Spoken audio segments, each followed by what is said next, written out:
So something I've been really trying to do with LSU is think about how can this team improve on what they did last year. And again, I say it every time I bring it up. Last year was great, 10-4, SEC West Division champs. You beat Alabama, and also year one of Brian Kelly. Awesome year. But with the folks that are on the team this year, the coaches, just everything about LSU football, this team can win a national championship. I think there's a strong belief in that in Baton Rouge, around the state of Louisiana, many parts of the country. A lot of people think LSU can do it. Number 5 in the preseason AP poll. So I want to know, how can this team eliminate the little bit of bad things they did last year in the 4 losses they had, 10-4 season, to get better, maybe win all their games this year? So here's some things I found. We've talked about the defense a little bit in this regard already. Now I want to get into the offense. So how did LSU's offense lose the Tigers games last year? In short, when opponents could turn the offense one-dimensional. What that means is when they forced LSU to really just strictly run the ball, strictly pass the ball, and only do that. No balanced offense, no good runs, no good passes, no good running leading to good passing, and vice versa. That's how teams beat this offense, contained this offense, stifled this offense last year.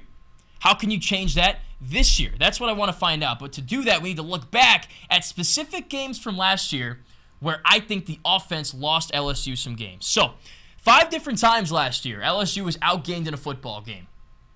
The opponent had more yards than LSU. That's all that means.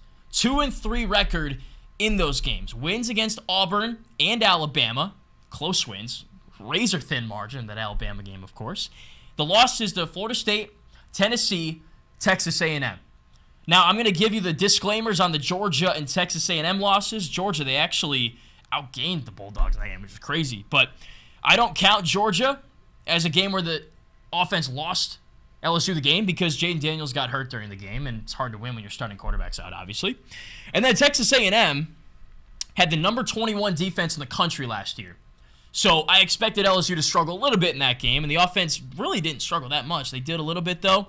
The problem for me was the fact that LSU's defense allowed Texas A&M to garner more than 400 total yards, and that was an A&M offense that was like bottom 3rd in college football last year. 101 in the country out of like 130 teams in total offense. They allowed 38 points. That was a season high. Only 2 times last year did A&M go over the 30 spot. The other one against something called Sam Houston State. That's a college football team. LSU, Sam Houston State probably shouldn't be talked about in the same sentence. So let's focus on Florida State and Tennessee. In those 2 games combined, LSU was roughly minus 200 yards in net yardage. More so in the Tennessee game than the Florida State game. So let's dive into these games. Florida State, 24-23 loss. Probably a game they should have won. They lose on a blocked PAT. How many times do you see that? In a situation where if you don't make it, you lose the game. Not very often, but that happened. I have a feeling LSU would have won that game had they gone to overtime, which they should have. So here's the problem. FSU led at halftime 7-3. 3 points in one half in this day and age of college football, you're not going to win many games, especially in the SEC, when you only do that. And if you only score 3 points against FSU this year in this rendition of the game in Orlando coming up soon, yeah, if you tell me that before the game, I'd probably say LSU would lose. Okay, but last year they picked it up in the second half, scored 3 touchdowns, got back in the game, but the total numbers aren't pretty. 30 rushes for 139 yards. Not great. You try to aim for like 150 typically per game, if not 200. If you can go 200 rushing, 200 passing, I think that's an ideal offense. And this isn't like an air raid system or anything they run here, so they don't specifically lean on the run or the pass. On the passing side, 25 of 35 for a little over 200 yards. Pretty efficient, but not prolific. And you allowed 4 sacks. I know it was Jaden Daniels' first game at LSU. A lot of new pieces to this offense, and it's the first game of the year. There's no preseason in college football like there is in the NFL, so you're going to struggle. And they did struggle that game. Minus 44 yards in net yards. So FSU gained more yards than LSU. 44 was the grand total there. So not that big of a margin, but that's a game, first game of the season. If you just play any better, put up any more points in the first half, you probably win. I think the defense gave LSU many opportunities to win this game. So that one, not really a great case as to the offense losing the game for LSU, but I think there's certain factors and exhibits in that argument that you could point to.